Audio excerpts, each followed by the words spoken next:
नमस्कार सबको। I hope कि आप सब बहुत अच्छे होंगे और बहुत अच्छे से प्रिपरेशन में लगे हुए होंगे। फिलहाल प्रीवियस वीडियो में मैंने SBI JA 2022 के नोटिफिकेशन का जिक्र किया था। मैंने बताया था कि नोटिफिकेशन कब तक आ सकता है। जो लोग नहीं देखे हैं जाकर वीडियो देख सकते हैं, डिस्क्रिप्शन में लिंक है। फिलहाल इस साल हम SBI JA का एग्जामिनेशन कैसे क्लियर कर सकते हैं प्रीलिम्स लेवल का, इस पर हम डिस्कशन करने वाले हैं। मेंस लेवल के लिए मैं एक और सेपरेट वीडियो बनाऊंगा। फिलहाल आप SBI JA की बात करेंगे प्रीलिम्स लेवल की, क्योंकि SBI का चाहे PO का चाहे JA का प्रीलिम्स भी क्लियर करना अपने आप में एक बड़ी बात रखता है, क्योंकि लोगों के IPS के एग्जामिनेशन और RRB के एग्जामिनेशन क्लियर हो जाते हैं, लेकिन SBI में वो कहीं ना कहीं पीछे रह जाते हैं। फिलहाल हम इस पर बात करेंगे कि SBI JA का प्रीलिम्स हम कैसे क्लियर कर सकते हैं। बीच बीच में मेंस के लिए आपको क्या करना है, मैं ये भी आपको सजेशन दूंगा। अगर सिलेबस की बात करें तो इंग्लिश है, मैथ्स है, रीजनिंग है। आपके इंग्लिश के 30 क्वेश्चन 30 नंबर के आएंगे, मैथ्स के आपके 35 क्वेश्चन 35 नंबर के आएंगे और आपके रीजनिंग के 35 क्वेश्चन 35 नंबर के आएंगे। ईच सेक्शन के लिए आपको 20 मिनट का सेपरेट टाइम दिया जाएगा। यानी स्टार्टिंग में आपका इंग्लिश सेक्शन आएगा, आपको 20 मिनट दिए जाएंगे, देन मैथ आएगा एंड देन रीजनिंग आएगा। तो सबसे पहले हम अगर इंग्लिश की बात करें कि इंग्लिश में हमको क्या करना चाहिए, ठीक है, तो मैं आपको ये बता दूं कि मैं ये मान के चल रहा हूँ कि आप मिनिमम 4 to 5 मंथ से प्रिपरेशन में लगे हो। और मैं ये जानता हूँ कि जो मेजॉरिटी ऑफ कैंडिडेट हैं वो ऐसे होंगे जिन्होंने कोई ना कोई प्रीलिम्स एग्जामिनेशन बैंकिंग इंडस्ट्री में दे रखा है और अभी वो प्रिपरेशन में लगे हुए हैं। तो देखिए इंग्लिश के लिए आपको क्या करना है। सबसे पहले समझिएगा कि इंग्लिश में क्या क्या आता है। पहला पॉइंट जो आता है वो होता है रीडिंग कॉम्प्रहेंशन, यानी 10 नंबर के आपके पैसेज आते हैं। अब सबसे पहला डाउट मैं आपको क्लियर करना चाहता हूँ कि पैसेज आपका कैसे क्लियर होगा। पैसेज का मतलब क्या होता है कि आपके लगभग 1 से 2 पैराग्राफ, बड़े बड़े लेंदी पैराग्राफ होते हैं, जिसको आपको पढ़ना रहता है। उस पर 10 क्वेश्चन रहते हैं और 10 क्वेश्चन में आपको 8 से 9 क्वेश्चन आप आराम से सॉल्व कर सकते हैं। अब ये कैसे होगा, इसको समझने के लिए आपको ये समझना पड़ेगा कि पैसेज एक तो आपको पढ़ना है उतने कम टाइम में, क्योंकि 20 मिनट का टाइम है, 30 क्वेश्चन है, और उसमें ही आपको वो पैसेज समझना भी होता है। ये कैसे हो पाएगा, या तो आप शुरू से एक ऐसे एस्पिरेंट रहे हो जिनको इंग्लिश पैसेजेस पढ़ने में कोई भी हेजिटेशन नहीं रही है, जिनको इंग्लिश न्यूज़पेपर पढ़ने की आदत रही है, या जिन्होंने शुरू से ही इंग्लिश लैंग्वेज में ही पूरा 1 to 12th and graduation English books ही पढ़ते आए हैं और इंग्लिश पैसेजेस पढ़ने में जिनको कोई हेजिटेशन नहीं है और सिर्फ पढ़ना नहीं समझना भी है। तो जिनको पढ़ने और समझने में कोई दिक्कत नहीं है उनको तो भाई साहब कुछ करने की ज़रूरत नहीं है, बस वो डायरेक्ट पैसेज पे प्रैक्टिस करें। लेकिन जो भी ऐसे एस्पिरेंट हैं जो ऐसा पढ़े हैं कि जिन्होंने कुछ बुक्स हिंदी में भी पढ़ी है, कुछ बुक्स इंग्लिश में पढ़ी है, इनकी कॉमन लैंग्वेज हिंदी भी है और इंग्लिश भी है, और अभी फ़िलहाल वो प्रिपरेशन कर रहे हैं, तो उनको सबसे पहले ये समझना पड़ेगा कि पैसेज को क्लियर करने के लिए आपकी रीडिंग कैपेबिलिटी होनी चाहिए। यानी अगर आप रीडिंग कर लेते हैं और समझ लेते हैं, जैसे अगर मैं हिंदी का एक पैराग्राफ लूँ तो जितने लोग ये वीडियो देख रहे हैं मैं डैम श्योर हूँ कि वो पढ़ लेंगे। लेकिन अगर मैं इंग्लिश अभी एक पैराग्राफ पढ़ने को आपको दे दूँ तो उसमें से मुझे लगता है 60% लोग हो सकता है पढ़ लें, लेकिन 40% लोग नहीं पढ़ पाएंगे, और 60 में से भी 40 to 45% ही ऐसे लोग हैं जो उस पैराग्राफ को एकदम अच्छे से समझा पाएंगे। वो मैं कोई सेकेंड क्लास की स्टोरी की बात मैं नहीं कर रहा हूँ, यानी अगर कोई न्यूज़पेपर में कोई आर्टिकल छपा है मैं उसकी बात कर रहा हूँ। तो 60% में से 40 to 45% ही ऐसे एस्पिरेंट रहेंगे जो उस पैसेजेस की रियल मीनिंग आपको समझा पाएंगे अगर कोई आर्टिकल लिखा हुआ है, ठीक है। तो ये बात आप समझेंगे कि पैसेज को क्लियर करने का एक और एक रास्ता है कि आप रीडिंग हैबिट डेवलप करो। रीडिंग आप कैसे डेवलप कर सकते हो, मैं शुरू से बोलते आया हूँ और लगभग हर वीडियो में बोलते आता हूँ, और मैं बोलते बोलते कभी थकूंगा भी नहीं कि आपको न्यूज़पेपर के आर्टिकल को ज़रूर पढ़ना चाहिए, यानी एडिटोरियल्स को ज़रूर पढ़ना चाहिए और डेली पढ़ना चाहिए। अब वो बात अलग है कि वो एडिटोरियल्स आपको समझ नहीं आते हैं, आपके सर के ऊपर से जाते हैं, लेकिन आपको ये हैबिट डेवलप करनी पड़ेगी अगर आप एग्जामिनेशन, बैंकिंग एग्जामिनेशन को क्लियर करना चाहते हैं।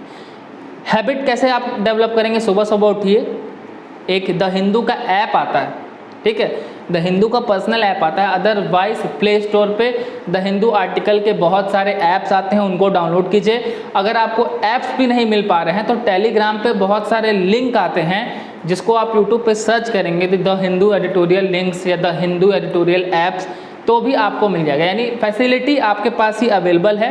अब आप उस तक कब पहुँचेंगे ये आपके ऊपर है कि आप कितना जल्दी उस फैसिलिटी तक पहुंच सकते हैं, ठीक है। तो आप द हिंदू के ऐप्स डाउनलोड कर लो, और या तो फिर टेलीग्राम पे बहुत सारे चैनल्स प्रोवाइड करते हैं, उनके लिंक को फॉलो कर लो, उस पर डेली एडिटोरियल आता है।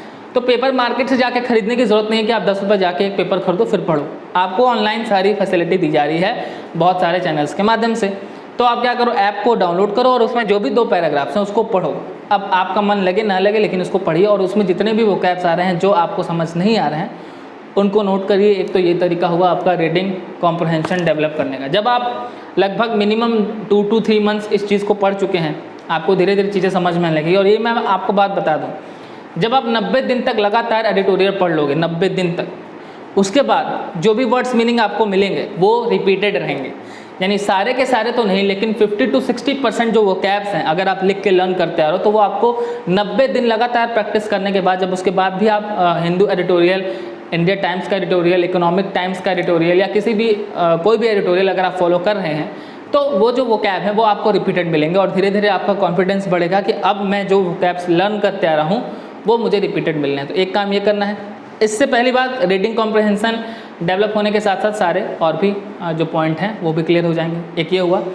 अब क्या बचे, मतलब रीडिंग कॉम्प्रहेंशन 10 नंबर का आता है, आपका बचा 20 नंबर। 20 नंबर में आपके 5-6 नंबर के क्लोज टेस्ट आ जाते हैं, फिर आपके रीअरेंजमेंट आ जाते हैं 5 नंबर के, देन उसके बाद कॉमन एरर 5 नंबर का आ जाता है, और देन आपका 5 नंबर का मिस स्पेल्ड आ जाता है, यानी जो वोकैब है उसमें स्पेलिंग में कुछ एरर रहता है, या सेंटेंस करेक्शन के कुछ 5 क्वेश्चन आते हैं, यानी पूरा वर्ड लिखा रहता है 2 लाइन का, उसमें ऑप्शन दिए रहते हैं कि हो सकता है ए को बी से रिप्लेस करना हो, बी को डी से रिप्लेस करना हो, डी को सी से। ये सब कैसे होगा? ये सिर्फ और सिर्फ तभी होगा जब आप जो चीज़ पढ़ रहे हो वो चीज़ आपको समझ में आए। तो एक तो आपको रीडिंग करनी है, ये आप सुबह में कर सकते हो उठते उठते जब आप एडिटोरियल पढ़ लो। देन पूरे दिन में सिर्फ आपको लगभग 2 से 3 क्विज इनका देना है, यानी क्लोज टेस्ट का दे लीजिए, या फिर पैराजम्बल्स का दे लीजिए, आप कॉमन एरर का दे लीजिए, और आपका रीअरेंजमेंट का दे लीजिए। इन सब के आप क्विजेस दो डेली देते रहेंगे तो आपका जो सेंस है वो डेवलप होगा और आप इंग्लिश में अच्छा परफॉर्मेंस कर पाएंगे। 3 मंथ आप ये करके देखिए और फिर कोई मॉक टेस्ट दीजिए। अगर आप में इम्प्रूवमेंट नहीं हुई तो आप मुझसे ज़रूर मिलेंगे, ठीक है। और मैं ये एक ऐसा एस्पिरेंट को बता रहा हूँ जो लगभग 4 to 5th मंथ से प्रिपरेशन करते हैं, बिल्कुल बिगिनर्स के लिए मैं नहीं बता रहा हूँ। समझ में आ गया आपको? ये हुआ आपकी इंग्लिश की स्ट्रेटजी। अदरवाइज जो आप मॉक टेस्ट देते हैं वो तो आपको करना है। अब हम बात करेंगे मैथ्स की, कि मैथ्स में SBI JEE में क्या क्या आएगा।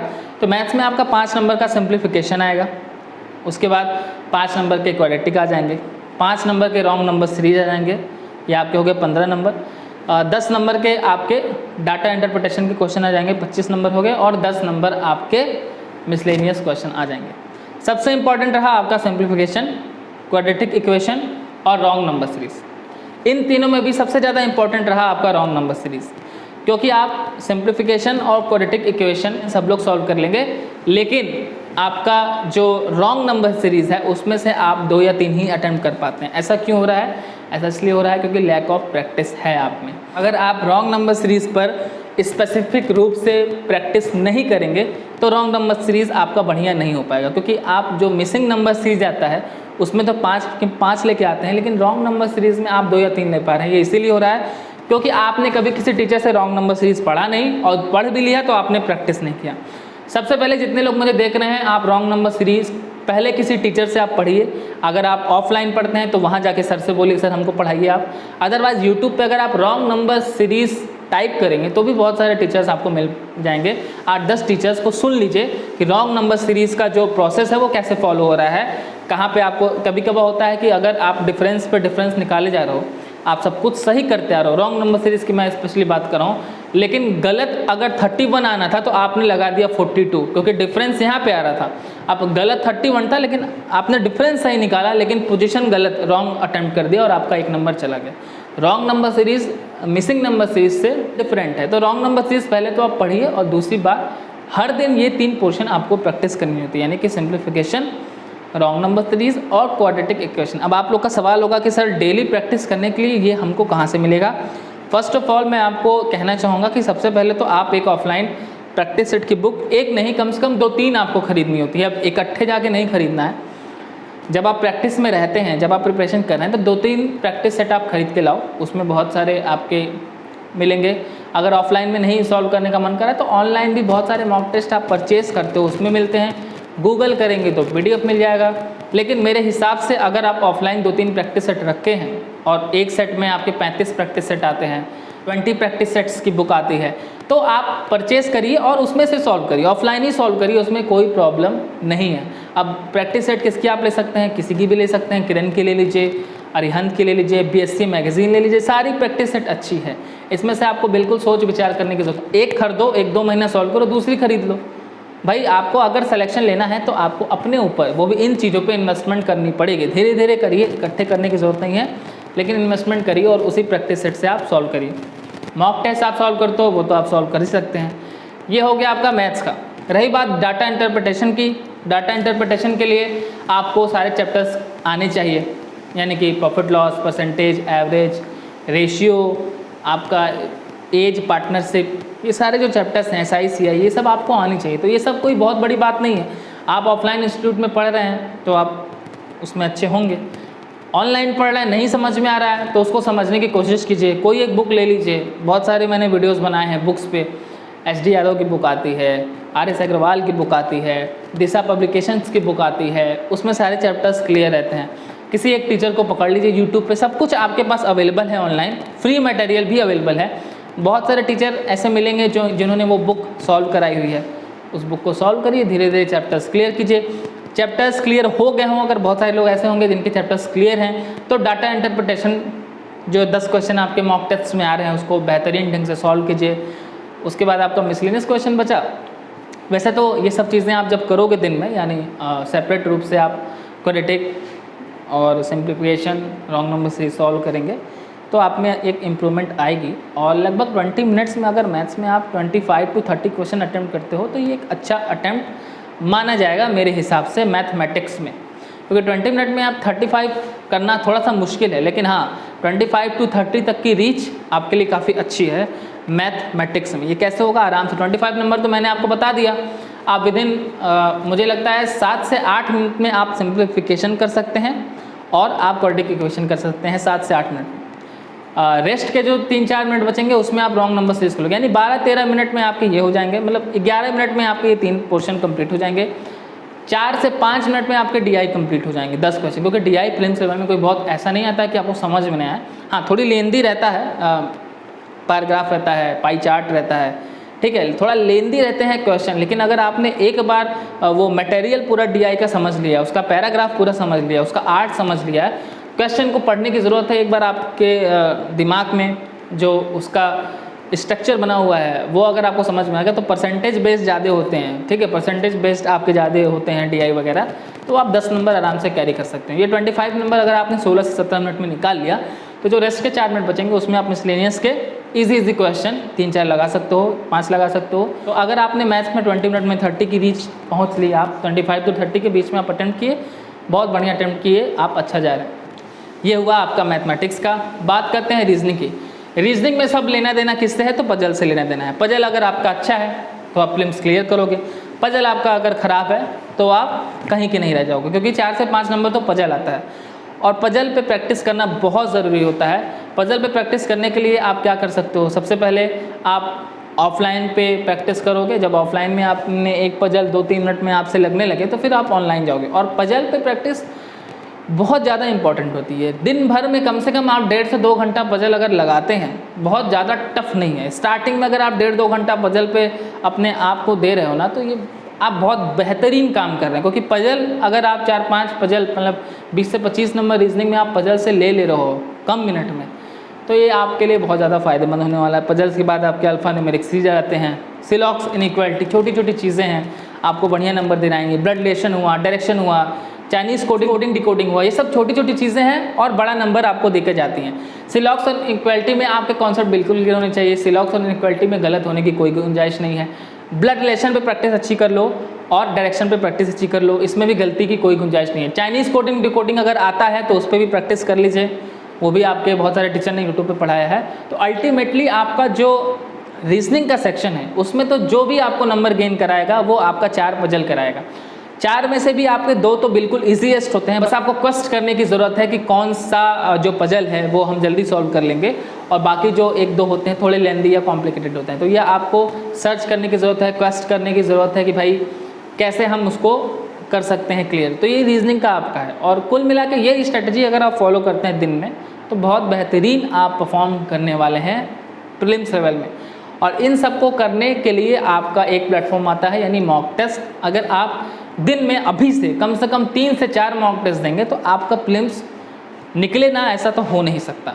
जो भी ऐसे एस्पिरेंट हैं जो किसी न किसी प्रीलिम्स एग्जामिनेशन में बैठे हैं, लगभग जिनके मैथ्स में चैप्टर्स वगैरह क्लियर हैं, एक आध प्रीलिम्स भी क्लियर हो सकता है, रीजनिंग वगैरह भी अच्छा है, इंग्लिश वगैरह में भी अच्छे हैं, वो अभी से अगर 3-4 मॉक टेस्ट दें, यानी 2-3 ऑनलाइन दें, एक आध ऑफलाइन दें और लगे रहें अभी से, क्योंकि ये मौका, ये टाइम है, 1-2 महीने बचे हैं, आपके नोटिफिकेशन आ जाएंगे, आपका प्रीलिम्स का एग्जामिनेशन भी हो जाएगा।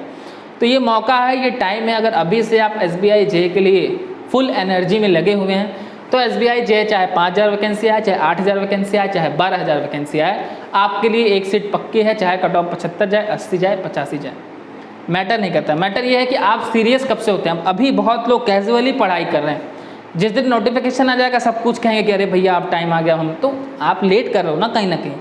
आप ही में से कोई एक लड़का या कोई एक लड़की, आप ही में से, हमारे और आप में से ही कोई एक है जो अभी से सीरियस है, और कोई एक था जो जनवरी से सीरियस हो गया था, और अभी हमारे और आप में से कोई एक होगा जो नोटिफिकेशन से सीरियस होगा, और कोई एक होगा जो एग्जामिनेशन 8 बजे जब सुबह रहेगी तो सुबह 6 बजे उसको याद आएगा कि हमको सीरियस होना चाहिए था और एग्ज़ाम अच्छा देना चाहिए था। और उसी में से एक कोई ऐसा होगा जो एग्जामिनेशन देने के बाद आके कहता कि थोड़ी और मेहनत किए होते तो प्रीलिम्स क्लियर हो गया होता। तो इतने टाइप्स ऑफ एस्पिरेंट हैं, उसमें से कौन है आप सेलेक्ट कर लो और उस हिसाब से प्रैक्टिस करो।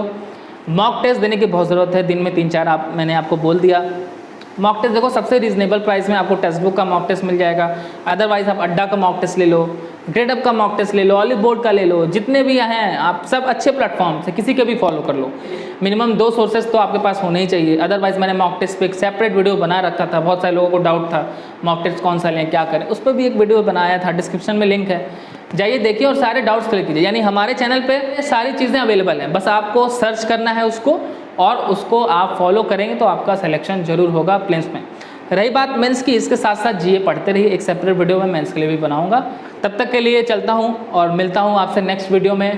प्रीलिम्स के लिए तैयारी अच्छी करिए, हर एस्पिरेंट से मुझे इस बार सिलेक्शन चाहिए प्रीलिम्स लेवल में, और मुझे सबका कमेंट आना चाहिए कि सर इस बार मेरा सिलेक्शन हुआ, मैं बहुत खुश हूँ, मुझे यहाँ पोस्टिंग मिली है। ये चीज़ मैं हर एक एस्पिरेंट, जितने लोग भी ये वीडियो देख रहे हैं, सबके मुंह से सुनना चाहता हूँ, और आई होप कि आप लोग मेरे इस बात को समझेंगे, मेरे डिटर्मिनेशन को समझेंगे, और इस बार रिजल्ट लाकर मुझे ज़रूर दिखाएंगे। चलिए, all the best for your examination.